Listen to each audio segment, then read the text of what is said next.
নৈতিকতার প্রশ্নটা রাখবেন না, নৈতিকতার প্রশ্ন বলতে মনে করেন যে পরিবেশের সাথে মানিয়ে নেওয়া, যে আগের সরকার নির্বাচন নিয়ে ইঞ্জিনিয়ারিং করেছে। যাকে প্রতিরক্ষা উপদেষ্টা হিসেবে বিরোধিতা করলেন তিনি তাকে আবার মানে স্বাগত জানানো হলো। যারা আমাদের অপোজিশনে আছে তাদের অনেক দায়িত্ব, সরকারের ভুলগুলো নিয়ে আলোচনা করা, আগের সরকারের ভুলগুলো নিয়ে কথা বলা। তারা বারবার বলছে যে আগের সরকার নির্বাচন নিয়ে ইঞ্জিনিয়ারিং করেছে। এখন কোন নির্বাচন নিয়ে? সেটা কি আসলে আপনার গণভোট নিয়ে, নাকি জাতীয় নির্বাচনের যে ভোট সেই ভোট নিয়ে? তারা বলছে যে শুধুমাত্র জাতীয় নির্বাচনের ভোটে ইঞ্জিনিয়ারিং হয়েছে। তাহলে গণভোটে যে ইঞ্জিনিয়ারিং হয়নি তার নিশ্চয়তা কি? তার মানে আপনাকে কথা বলতে হলে দুটাই বলতে হবে, যে গণভোটেও ইঞ্জিনিয়ারিং হয়েছে, জাতীয় নির্বাচনেও ইঞ্জিনিয়ারিং হয়েছে। আর যদি আপনি ইলেকশন মেনে নেন তাহলে বলতে হবে না, ইলেকশন মোটামুটি ফেয়ার হয়েছে, আমরা ইলেকশন মেনে নিয়েছি। আপনি বলছেন যে বুকে পাথর চাপা দিয়ে আমরা নির্বাচন মেনে নিয়েছি, মানে সরকারে যারা আছে তারা তো অবশ্যই চাপের মধ্যে নানান কারণে আছে, এটা তো সত্য। কারণ আমাদের যারা অপোজিশনে আছে তারা তো সরকারকে সহযোগিতা করছে না। আপনি নির্বাচনের আগে, আমি একটু শেষ করি, নির্বাচনের আগে কিন্তু আপনি বারবার বলছিলেন যে মানে যে কোনো চুক্তি আগে সংসদে আলোচনা হতে হবে।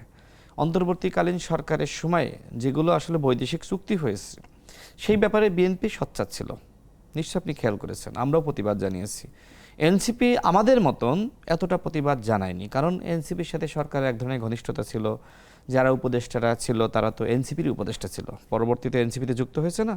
আমরা তো এই সময় কথাগুলো বলছিলাম যে এই উপদেষ্টারা কোনোভাবেই জনগণের উপদেষ্টা না, তারা এনসিপির উপদেষ্টা। কারণ প্রমাণ তো পাইলেন, আসিফ মাহমুদ পদত্যাগ করে তিনি কিন্তু এনসিপিরই এখন মুখপাত্র। তো এখন আমি মনে করি যে আমাদের অপোজিশনে যারা আছে তারা এই চুক্তির ব্যাপারে সংসদে তারা আলোচনার জন্য প্রস্তাব তুলুক, তারপরে আলোচনা করুক।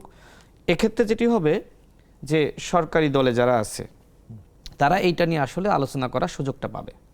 বিরোধী দলের দায়িত্ব এইটা আসলে সংসদে উত্থাপন করা।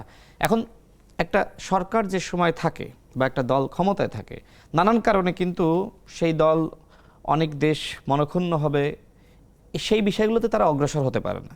তো অপোজিশনে যারা থাকে তারা যদি এই জিনিসগুলো আসলে আলোচনার জায়গাটা সৃষ্টি করে দেয় তাহলে কিন্তু আলোচনা করা যায়। রাশেদ খান, আপনার কথা থেকে একটা মজার বিষয় আমার মনে হলো যে আপনি বললেন যে যে সরকার হচ্ছে বিএনপি হচ্ছে বিরোধিতা করেছে, মানে চুক্তি বিরোধিতা করেছে, কিন্তু বিএনপির একটা দারুণ আমরা দেখলাম, মানে সে হচ্ছে যার বিরোধিতা করে তার সাথে আবার তার বন্ধুত্ব হয়ে যায়।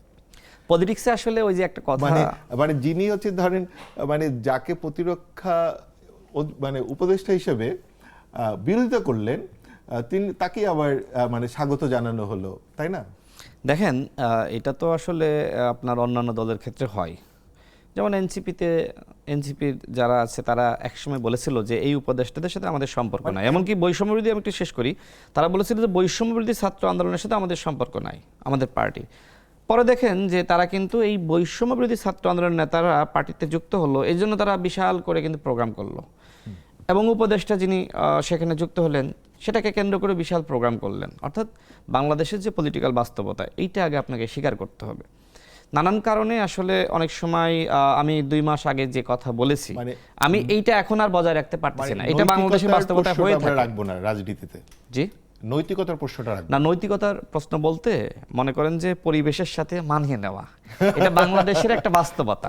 এটা আমি সবার ক্ষেত্রে স্বীকার করি, এটা শুধুমাত্র বিএনপির ক্ষেত্রে না, জামাতের ক্ষেত্রে আছে না। আমাকে তো সত্য বলতে হবে, আমি যদি এখানে বলি না এটা হয় না, পরিবেশের সাথে, এটাকে বলে আপনি পরিবেশের সাথে মানিয়ে নিতে পারছেন কিনা, তো এটা আসলে হয়। এখন এই পলিটিক্যাল বাস্তবতা বাংলাদেশে রয়েছে।